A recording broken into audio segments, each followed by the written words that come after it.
Hello and welcome to this special web series on the Goa Inquisition. The series introduces you to the most recent research produced by internationally recognized scholars. I am Dale Luis Menezes. Our guests will give you a glimpse of their research as well as the research that has taken place over the last half century. You will hear directly from the experts about the nature of state and religious violence, as well as the challenges a historian faces in researching a difficult topic such as the history of the Inquisition. Our web series aims to educate the general public about the various aspects of this historical phenomena. The web series is supported by the Al-Zulaij Collective in Goa. Additionally, the series is also supported by the History of the Inquisitions group, a group of scholars spread across the world with institutional support from the Center for Religious History Studies at the Catholic University of Portugal and of the Chair of Sephardic Studies Alberto Benveniste at the University of Lisbon. We thank them all for their generous moral support. Our guest today is Professor José Paiva. He studied at the European University Institute in Florence and holds a PhD in history in early modern and contemporary studies.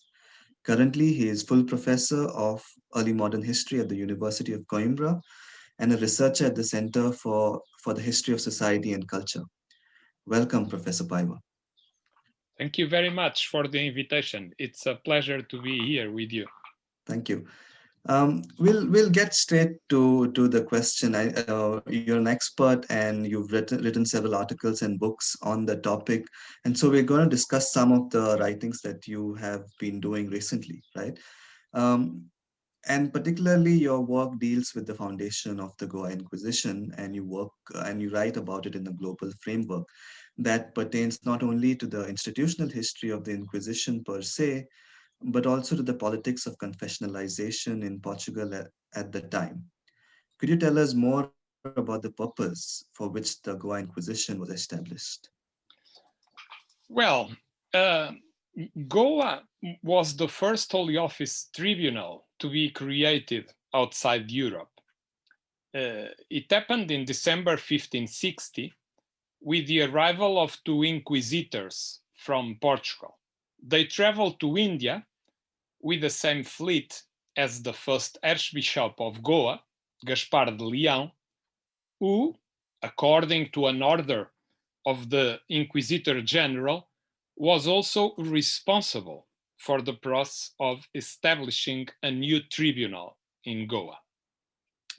Goa Inquisition, in fact, predated even the tribunals of Lima and Mexico, the two first that were created in Spanish America, both in 1569, that is, the order of the king was from 1569, and after founded in 1570 and 1571, respectively. The Indian Inquisition, as it was also called, India Inquisition or Goa Inquisition, had jurisdiction over a vast territory. It covered all the Portuguese areas from the East African coast to Macau and Timor, including various fortresses in Hormuz, India, Ceylon, Malacca, and the Moluccas, for example. It was an enormous institution controlling a greater area than any of other Holy Office tribunals in Portugal, Spain, or in the Italian peninsula. Why was it created? Well, the first historian who studied this process seriously was a Portuguese historian called António Baião. His main argument was that the Goa Inquisition emerged from pressures and proposals put forward by certain Jesuits, in particular Francis Xavier, who is very well known in current days in Goa, who feared the growing numbers of new Christians in Kochi and Goa, and against the background of an imperial policy that displayed a greater interest in expanding and consolidating Christianity in Asia, a policy intensified after 50-50, more or less after 50-50. Well, in my opinion, Baião was right. However, I think the process was a bit more complex than this. It was not only the result of a pressure made by Francis Xavier in the context of these new policies of the crown.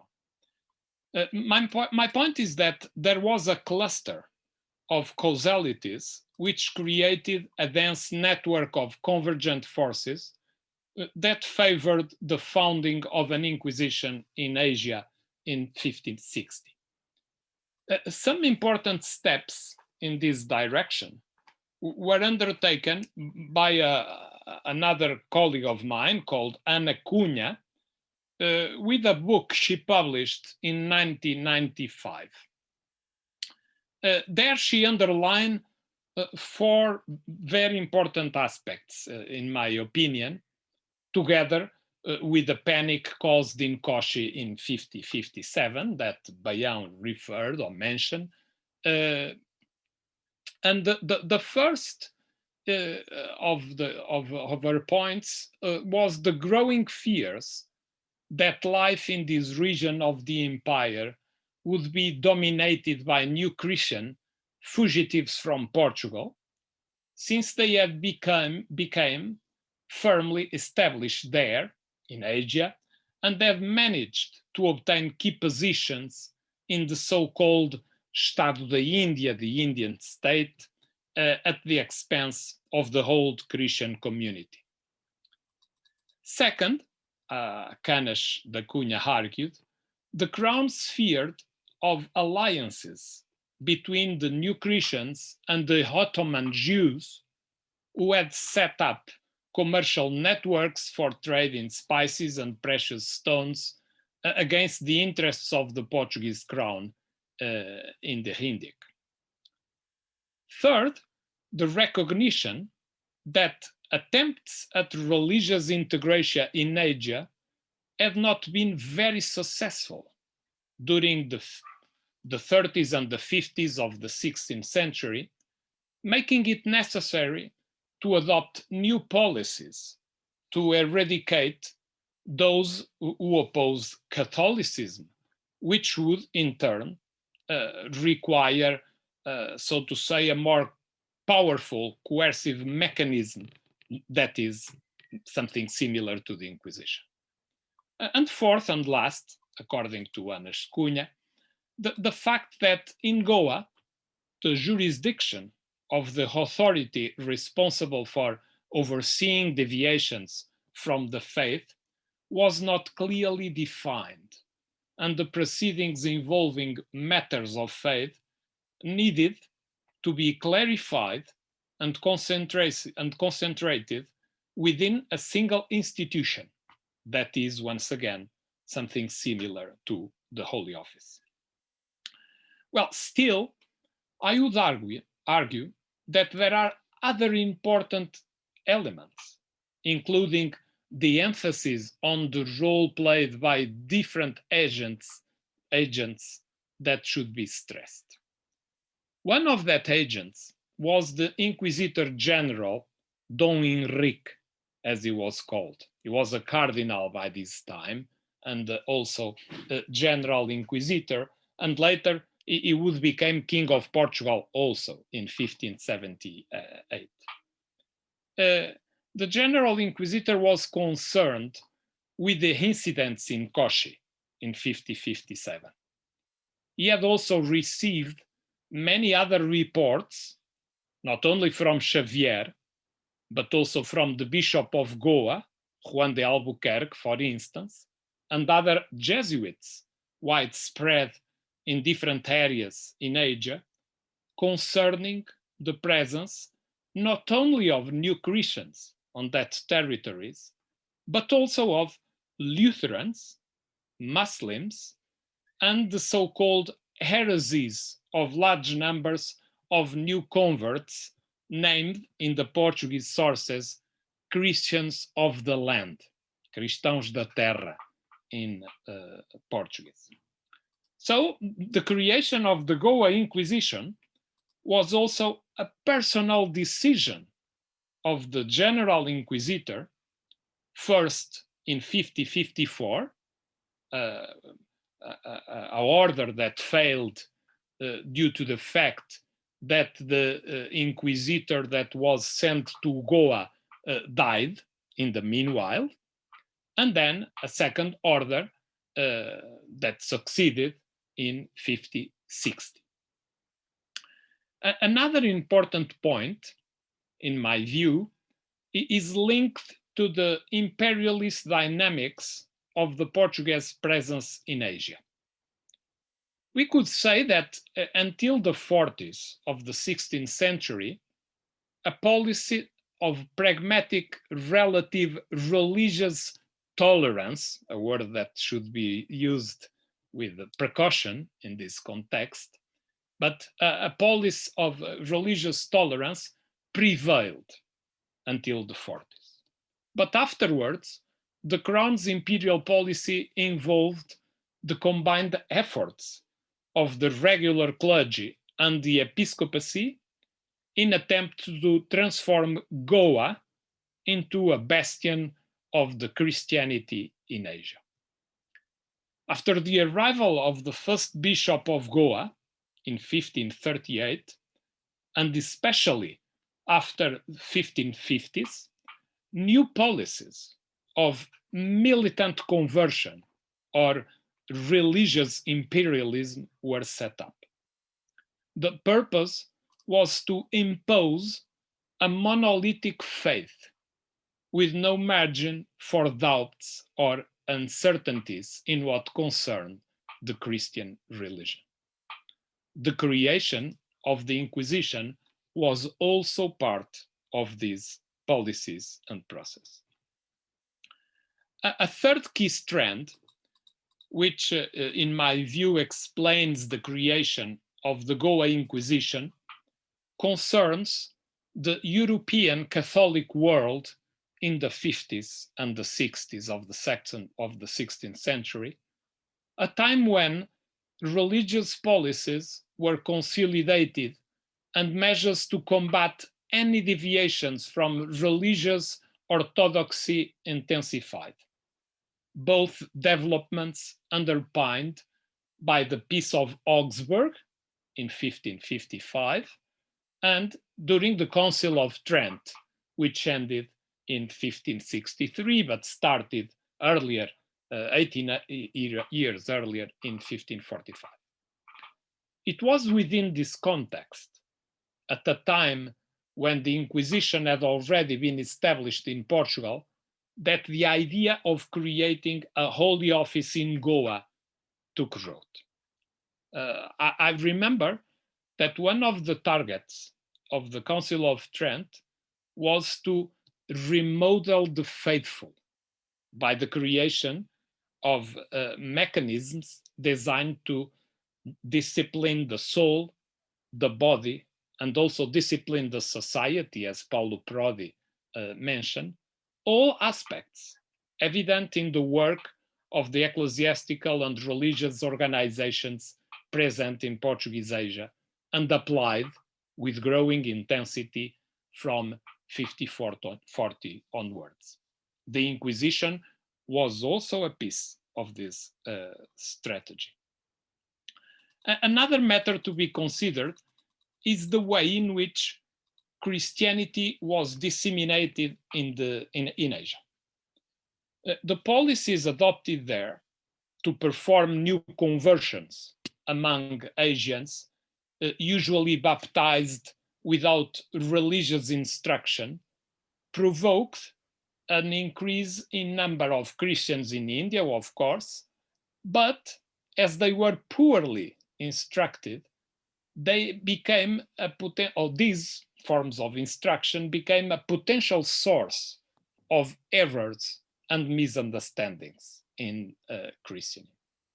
So the Inquisition was also created to address some of these problems, especially by using a strategy of repression of those who did not behave according to the rules of the church.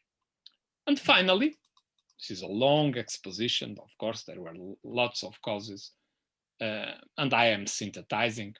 Finally, we should also take in consideration that when the decision was made to create a tribunal of the Inquisition in Goa, there was an ongoing breakup of the jurisdictional boundaries for the surveillance of heresy in a context in which the relations forged by the various religious authorities involved in safeguarding and spreading the faith were extremely flexible.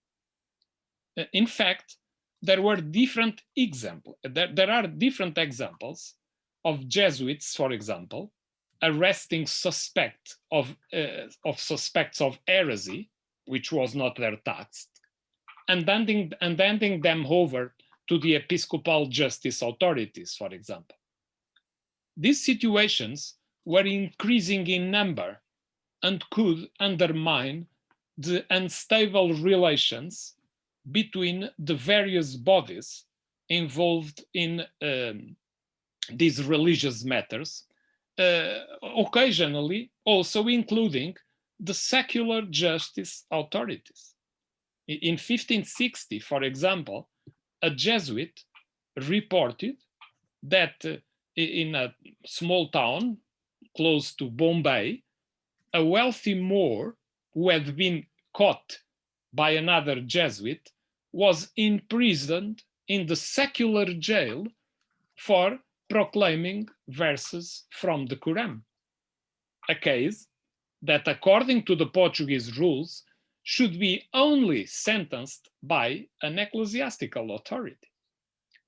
So this situation regarding jurisdiction was so confused that, for instance, in 1558, the residents of Kochi believed that some new Christians that were arrested in the previous year were arrested by the Inquisition, an institution that was not created yet at that time.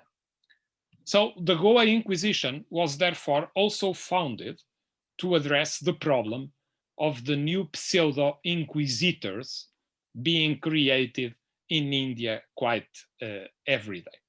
Right, right.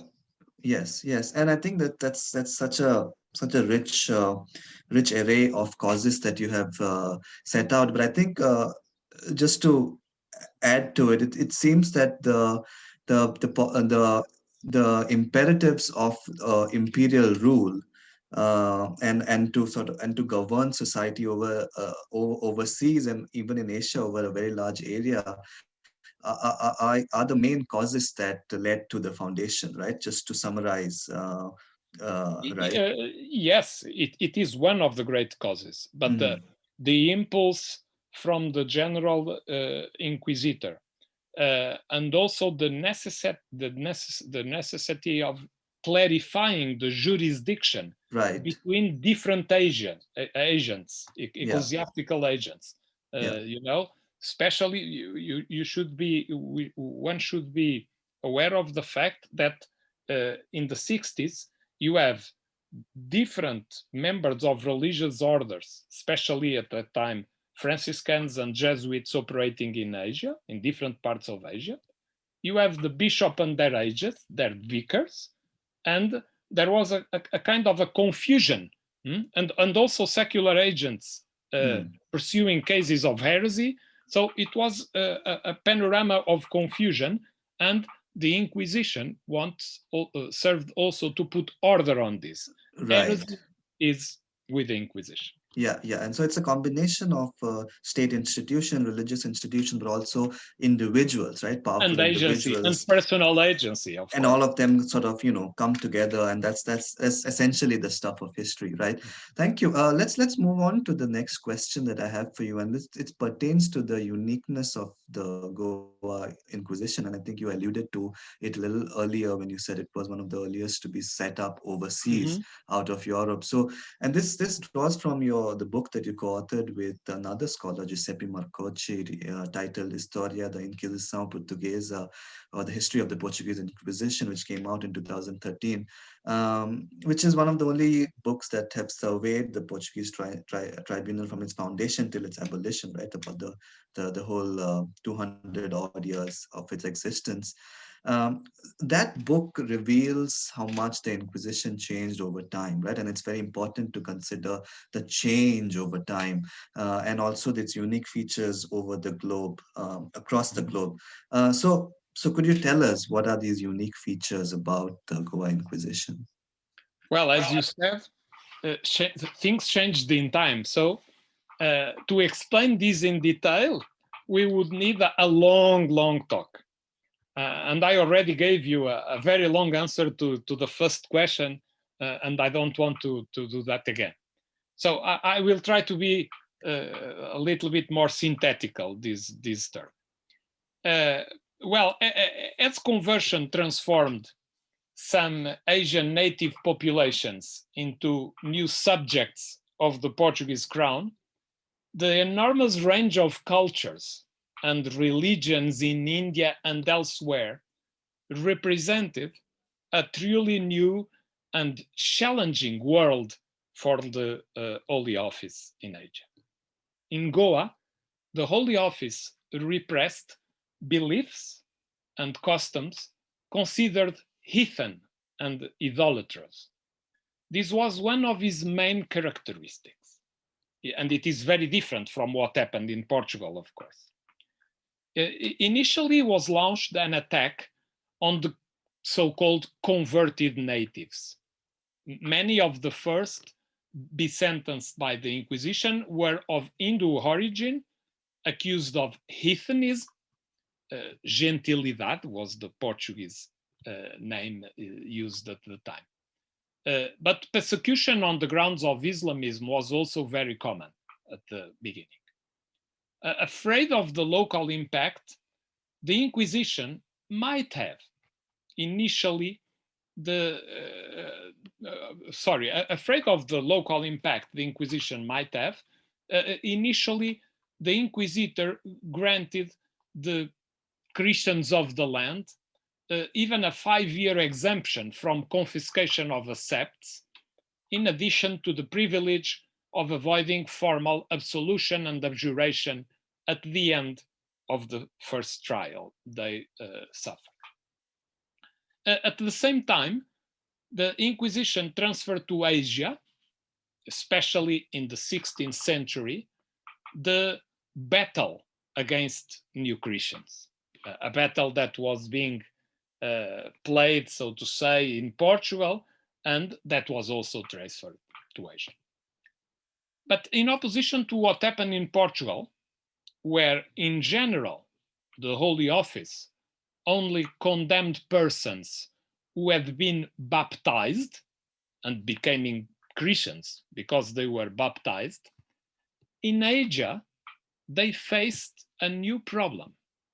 That is the problem created by Hindus and Muslims, not baptized people, accused of obstructing the conversion of other coreligionists or undermining the fragile Christian faith of the newly baptized.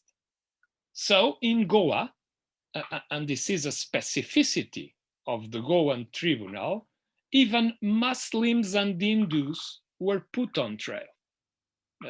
This does not happen in the European tribunals of the Inquisition. Collaboration of the bishops and their officials, as well as a more functional relationship with the missionaries, was another feature of the Goan tribunal. In fact, there, the inquisitors were assisted by deputies, mainly recruited from the religious orders, that is, Dominicans, Franciscans, Jesuits, and later Augustinians. Well, this gave rise to the figure of the missionary inquisitor, a peculiarity of the Portuguese world, consolidating the alliance between, especially, the Society of Jesus and the Holy Office, which proved stronger in an imperial context than in Portugal. Of course, that in Portugal also the members of the religious orders supported in some aspects the role of the Inquisition. But here it was created a special kind of agent, the missionary that at the same time was an inquisitor. In practical terms, the Inquisition created in Asia a web of commissionaries that extended throughout territories in all over Estado da Índia, and the Goa Tribunal regularly used these ecclesiastical agents throughout its vast jurisdiction. In Goa, we find also the figure of the Holy Office Naik, a position for natives peculiar to the Goa Inquisition, which involved serving as an interpreter. It was a very specific problem in Goa. The Portuguese inquisitors, they don't speak the local languages. Right. And they had to trial local people. And right. so And so they this need, was a particular person drawn from the local society. But the term Naik over here would kind of refer to, I suppose, as somebody like a prominent person from the community, not just anybody, right? yes, yes, of course. And usually they A recruit mukaddam people. kind of a person. Yes, that's it. That's the Uh-huh. kind of person. And they use the same name Uh-huh. to Okay. call these people. And they after have some privileges very similar to the ones that the familiars of the Inquisition in Portugal have. The familiars of the Inquisition were secular agents of the Inquisition, usually used by the Inquisition to arrest, for example, people in different places all over Portugal. Right. Another peculiarity of the Goa Inquisition was that it served as a laboratory for testing out new inquisitorial strategies, always in consultation with the General Council of the Holy Office in Lisbon, thanks to the regular exchange of correspondence, of letters. I mean, and this is another very important aspect, the Goan Inquisition was too much dependent from orders received from Lisbon. And sometimes the impact of this was that the trials last longer in Asia than usually in the tribunals of the Portuguese Inquisition in Europe. Tensions with secular authorities was another characteristic of Goa Inquisition. These type of tensions dated back to the initial phase and characterized the entire history of the Goa Inquisition, due either to controversies involving jurisdiction and precedence, or difficulties and delays on the part of the viceroys or governors in paying the salaries of the inquisitors, because were these agents in Goa that pay the inquisitors and their officials, of course, or sometimes the delay in paying the expenses for the autos de fé, the great ritual of the Inquisition, where the persons that were trialed were publicly exhibited, and sometimes at the end of the auto de fé, those condemned to death penalty were burned at the stake. And this is another characteristic of the Goa Inquisition, this tensions, sometimes with secular authorities. Finally, I must underline, and this is also very important, that the Tribunal of Goa was the most violent of all the Portuguese ones. I mean, the one which sentenced more people and the one who more applied death penalty. And until very late, the last 3 individuals to be executed in the entire history of the Portuguese Holy Office all died in Goa in February 1773. We don't know even the name of these 3 people, but we know that in 1773, 3 people were sentenced to death by the Inquisition in Goa.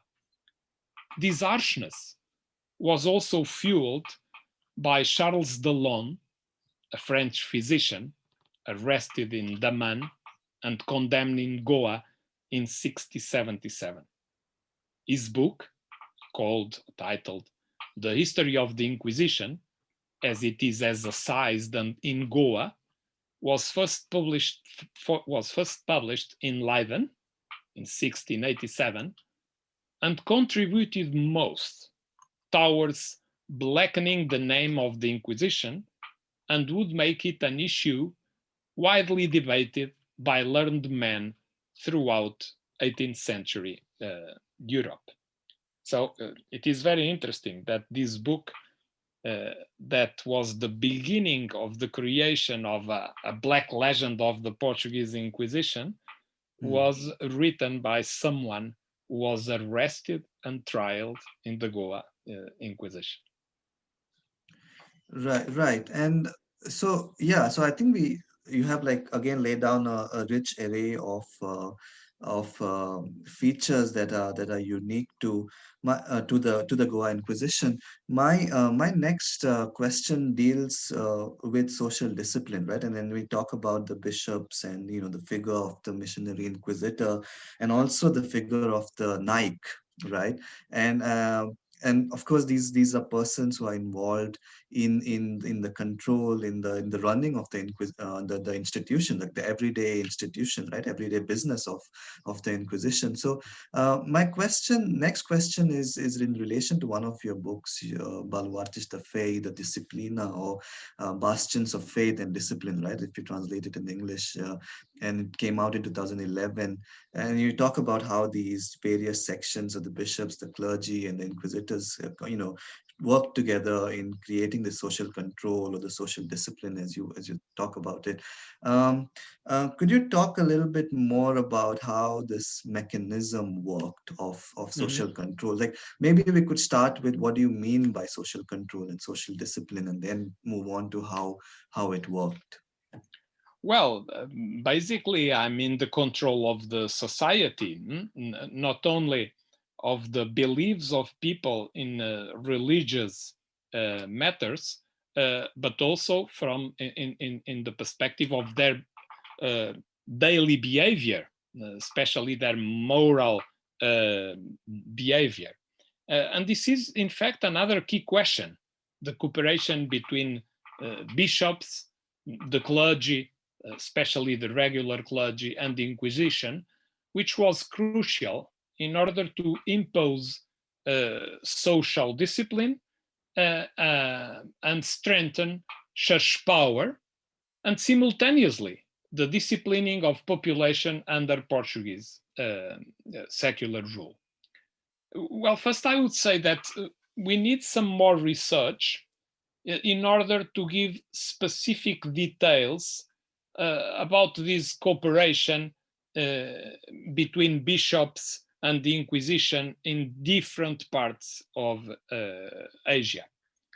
And we should not forget that there were different bishops of the Portuguese patronage in Asia, and there were many. You have a bishop in Goa, but initially you have a bishop only in Goa, but after the middle of the 16th century, you have another one in Kochi, another one in Malacca, another one in Mylapore, another one in Macau, and even in Japan and China in the 17th century.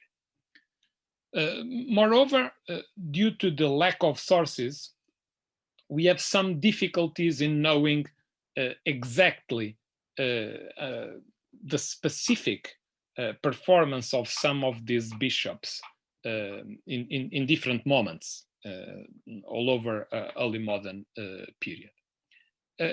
Anyhow, I would say that in general, the pattern observed in Portugal was also applied in Asia.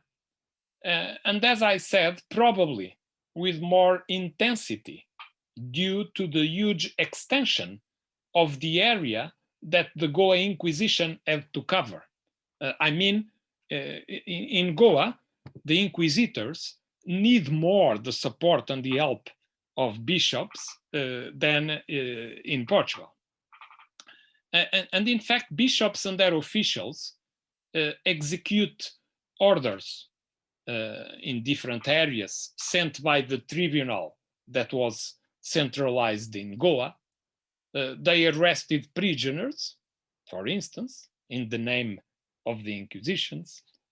They hear testimonies locally that after they sent to the Goa Inquisition in Goa. They sent a large variety of informations to the Goa inquisitors, for example, about people that are suspicious of the way in they believe and practice Christianism. And the archbishops of Goa, for instance, for example, they also took part in the final decisions of the trials together with the inquisitors. The final decision of a trial was done by a college of judges, and one of them in Goa was usually the Archbishop of Goa. So a very direct presence in the decisions of the Inquisition.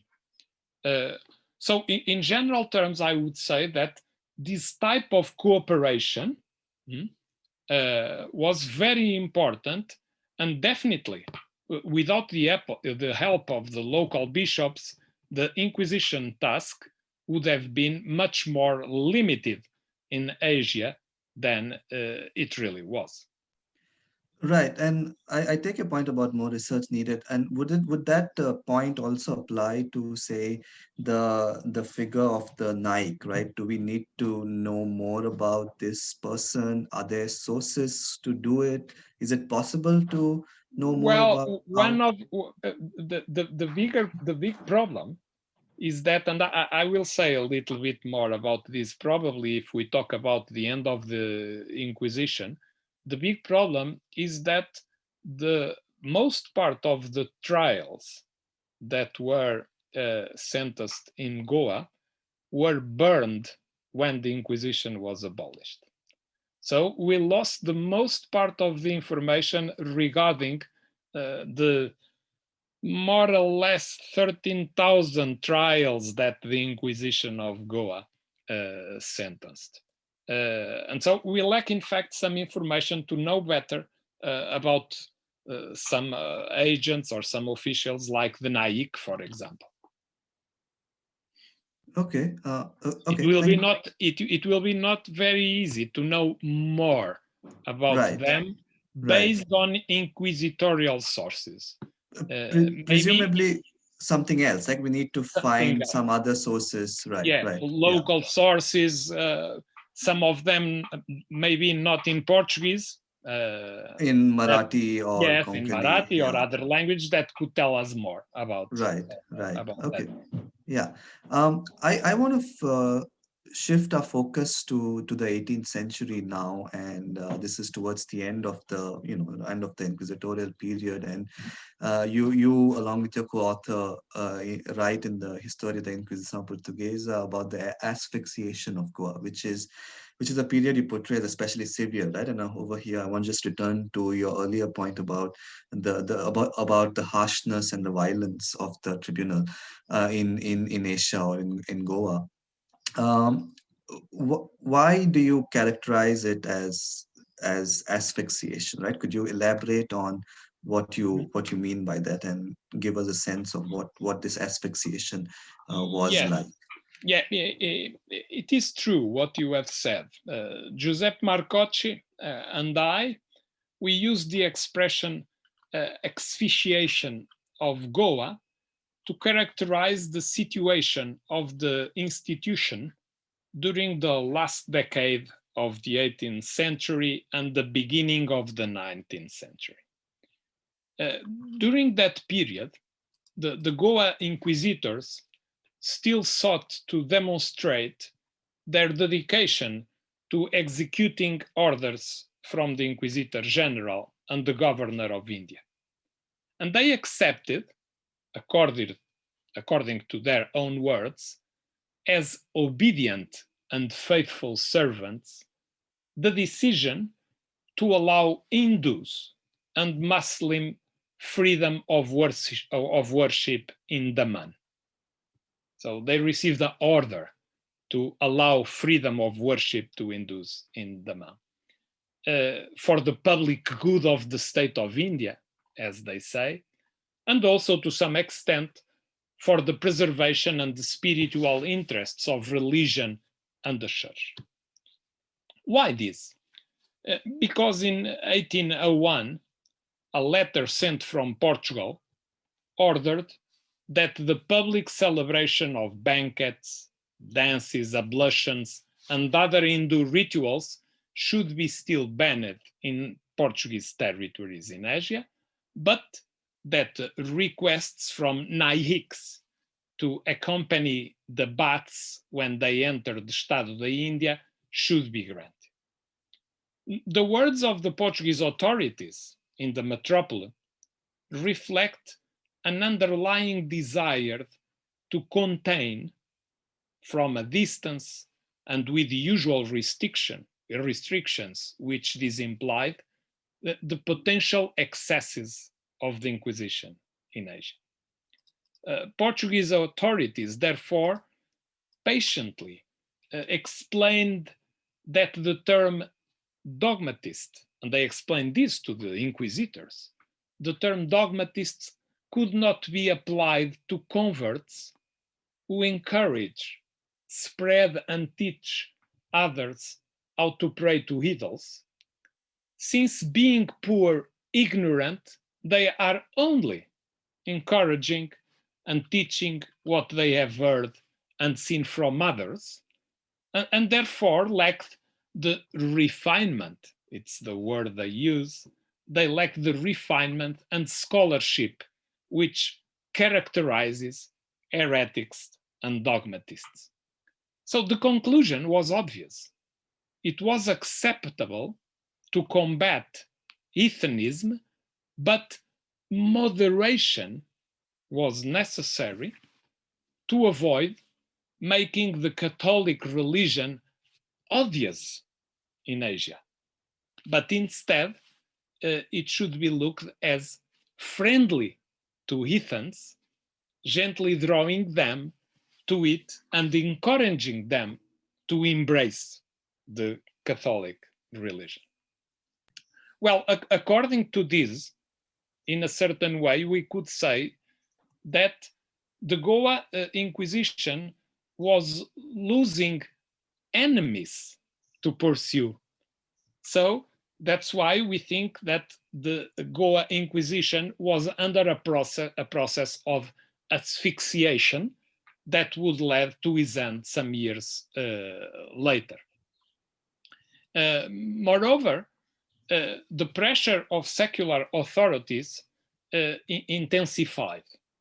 And for example, in 1801, this same year, the Portuguese governor requested the Holy Office to be abolished and replaced by a commissioner, since it is usually only involved in persecuting the most destitute people, since the Inquisition was also involved in persecuting destituted people. So the Holy Office, which already appeared to be an outdated tool by this time, was no longer useful, and its So, structure yeah, was also becoming increasingly weak due to a shortage of ministers, which is another side of this asphyxiation. right, They don't have right, too much people right. working there. So, in a word, the tribunal was in fact in a process of asphyxiation. So does it strike you as a bit ironic that that in a time like this is like the late 18th century Enlightenment, Pombal's reforms, the state is secularizing, right? Just quote unquote, or laicizing, as we would like to term it. In that sort of a period where the Inquisition is again like shrinking, and it's almost on its way out, but it starts to be more harsh, right? And so is that like one, is that ironic? But also another ironic thing is like, does it get harsher over time? Like, it's harsh, but is it less harsher in an earlier period? I don't know if it was harsher in the 18th century than in the beginning. Hmm. That depends. If you consider the context of the new rational and illuministic ideas of the 18th century, Hmm. Hmm. of course, condemned people in the end of the 18th century in 1773 to a death penalty because he believed in a way different to the one that the church teaches. For a rational illuministic, this was of course very harsh, Hmm. but the same type of penalties were applied since the beginning of the 16th Hmm. century. Hmm. I don't know. I don't notice a reduction or an increase Hmm. of harshness in the procedures of the Inquisition all over time, and until the end of the 18th century in Goa. Hmm. Hmm. Okay. Yeah. Um, which brings me to my final question, and this is relating to the abolition. And in your book, Abolition of the Inquisition, and in your book, you note that the Inquisition of Goa was abolished before the tribunals of Lisbon or Évora or even Coimbra. Could you explain why the Goa Inquisition was abolished earlier than the Portuguese tribunals, and if Mhm. this process of abolition Well, was it in a certain way, it was also linked with the explanations I gave in the previous in the speech. unique But features, right? Yeah, yeah, yeah. but in fact, the Goa Inquisition has a very different story regarding its end in comparison to what happened in Portugal. Well, first of all, it was abolished twice.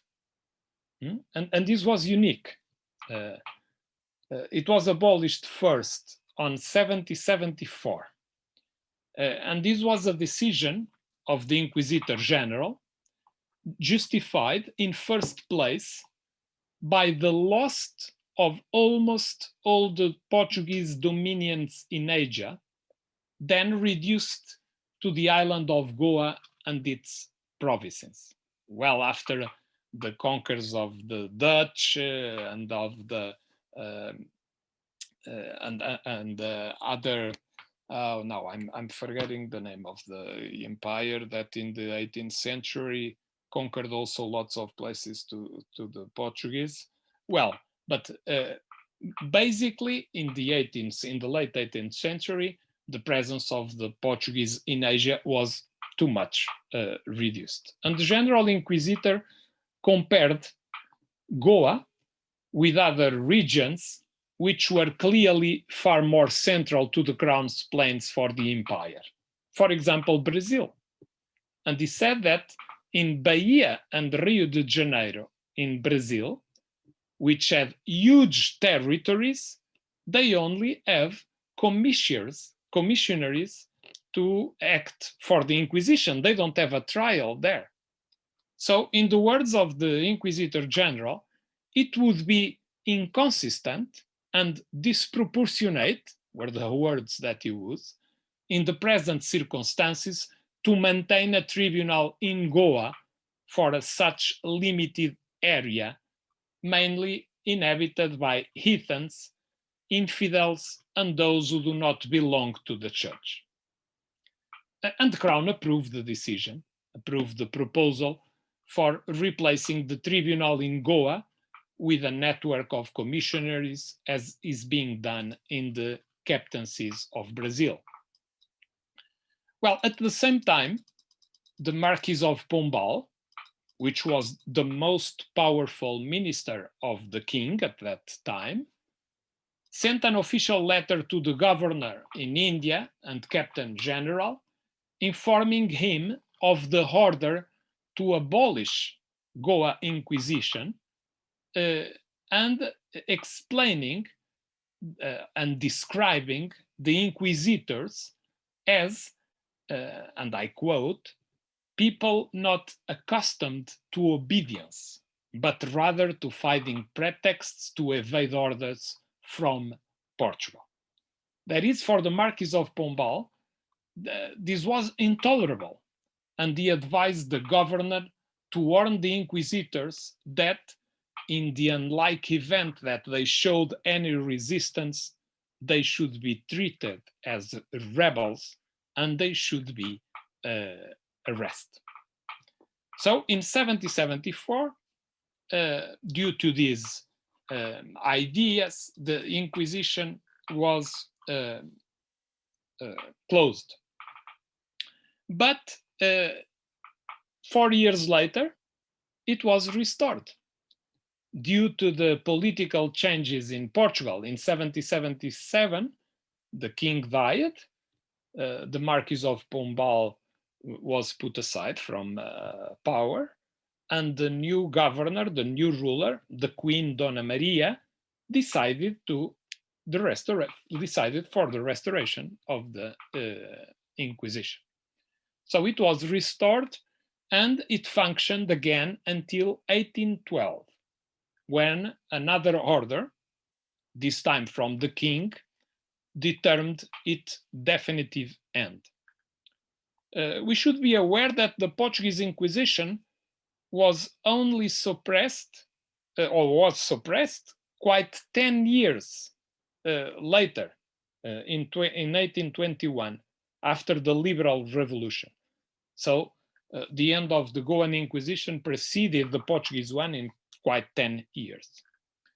It was in 1802. And in 1802, the Napoleonic invasion in Portugal and the political consequences hastened the demise of the Goa Inquisition. 3 years after the invasion of Portugal by the Napoleonic forces, a chapter of the Treaty of Alliance signed between Portugal and England for the purpose of curbing the French invasion in Portugal, established the obligation to allow tolerance of all cults and religions in Goa and its dependencies. Accordingly, so it was a decision imposed, we could say, by an international treaty of agreement between Portugal and England that determined the end of the Goa Inquisition. Accordingly to this treaty, and pressed by the necessity of the British support, on June 1812, the Prince Regent John VI of Portugal informed the Portuguese Viceroy of India of the order to abolish the Inquisition, and in the letter he used the expression, abolish the Inquisition forever. At the time, all the records of the Inquisition trials held by the Indian tribunal during his 252 years of existence were preserved. But the Viceroy, however, when he requested guidance from Lisbon on what to do with the archive of the Inquisition, He also presents his personal opinion about what should be done. And he said, and I quote from a letter he wrote, "The right thing to do would be to burn all the documents." And in fact, in 1814, thousands of case files were consigned to the flames. This decision implied that the sources of countless stories went up in smoke. It was, in fact, a much more bitter fate than the one reserved for the archives in Portugal shortly afterwards, were preserved in the National Archives until today and are a very important source to preserve the memory of the atrocities committed by the Inquisition that unfortunately we don't possess for the case of Goa due to this decision, I would say nowadays, a stupid decision of burning all that trials. Right, and I think we've covered a long arc from the foundation till its abolition, and it seemed some kind. I mean, it was a very oh, I don't know how to characterize a situation where all the records are burned, because I think the viceroy was worried that it would be revived again, right? And so it was final. The final act was to burn all the records, and with it, the ability to also mine those sources for various kinds of historical explorations. Professor, my final question to you is a very, very simple one, and I just wanted to know and for you to give viewers a sense of what you're working on, right? What can we Mhm. expect from you in the next few Well, years? of course, sure. Well, currently I'm not working with the Inquisition, well, at least directly.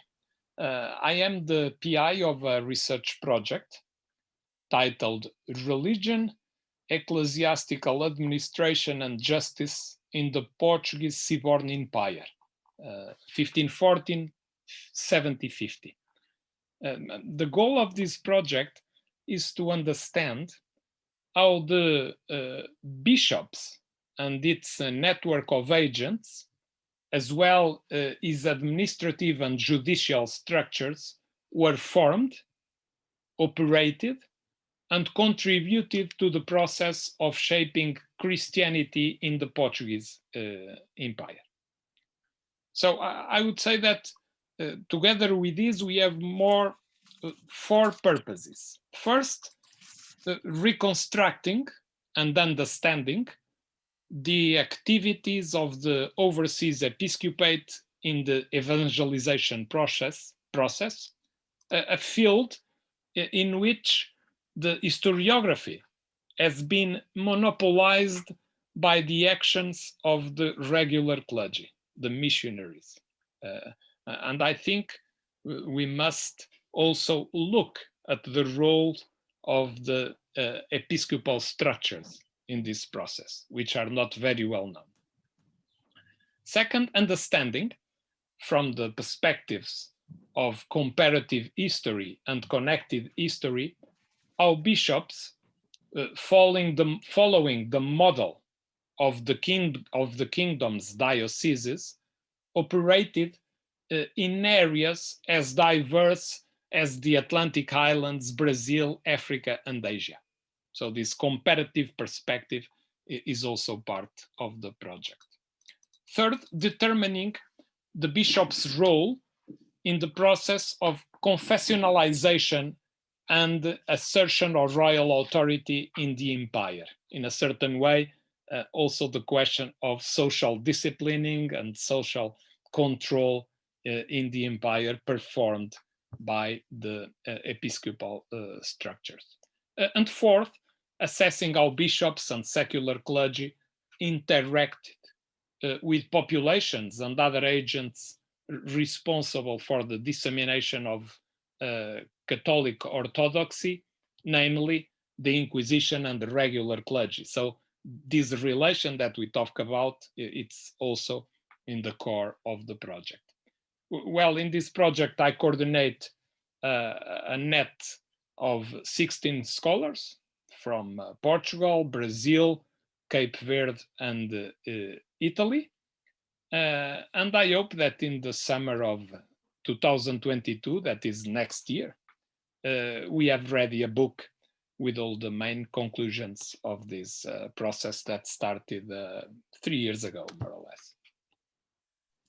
Well, that sounds very exciting, and I, for one, will be watching out for it when it comes out. Hopefully, Thank next you, Dad. semester, next I, next I summer. hope I hope we could publish it also in English this time. Well, that would be really good to have like a wider. And I could also announce you that the history of the Portuguese Inquisition is quite ready for publication in English also. In English. That's fantastic. And so I just wanted to go very quickly on some of the main points that you highlighted. And I think you've highlighted that it was a cluster of many causes that led to the foundation of the Inquisition. You spoke about the unique features, especially about the non-baptized people, the network of bishops, clergy, missionary inquisitors in Asia, particularly in Goa, the figure of the Naik, who was kind of like an interpreter or a go-between. You stressed the severity of the violence or harshness as you spoke about it, and finally the process of abolition and how various kinds of interest groups and politics across institutions, political, religious, and so on. So you gave us a good sense of what were the thoughts in the minds of various individuals and various individuals who occupied institutions. So for all that, I thank you very much for your time I should thank you, especially for the invitation and for this brilliant synthesis. Much better. I was taking good notes. So thank you once again, and to our viewers, thanks for watching, and thanks for your time as well. So thank you.